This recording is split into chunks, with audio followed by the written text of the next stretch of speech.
ចាសសូមគោរពជំរាបសួរពុកម៉ែបងប្អូនទាំងអស់គ្នាថ្ងៃនេះផងដែរគឺនឹងខ្ញុំធ្វើវីដេអូទាក់ទងជាមួយនឹងចង់ណែនាំសិភៅភាសាចិនសម្រាប់បងប្អូនដែលគាត់កំពុងតែស្វែងរកចង់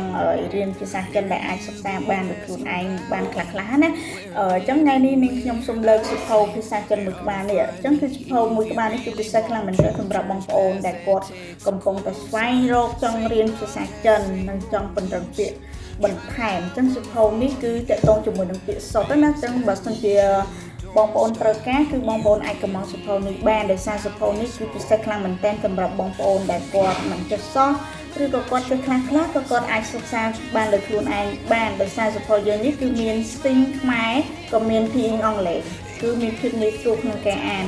ហើយសិភៅនេះគឺតកតងជាមួយនឹងពាក្យប្រើប្រាស់ប្រចាំថ្ងៃពាក្យប្រើប្រាស់ទូទៅនិងពាក្យចម្រុះហើយក៏មានពាក្យបច្ចេកទេសក្នុងរូបតបីជើងផងដែរអមទាំងជាមួយនឹងឃ្លាប្រយោគខ្លីៗផងដែរគឺទិញសិភៅមួយក្បាលនេះគឺពិសេសខ្លាំងមែនទែនវាមានមេរៀនគ្រប់ទូទៅទាំងអស់ណាតែបញ្ជាក់ម្ដងទៀតគឺសិភៅនេះគឺជាពាក្យមិនមែនជាសន្ទនាទេហើយទំ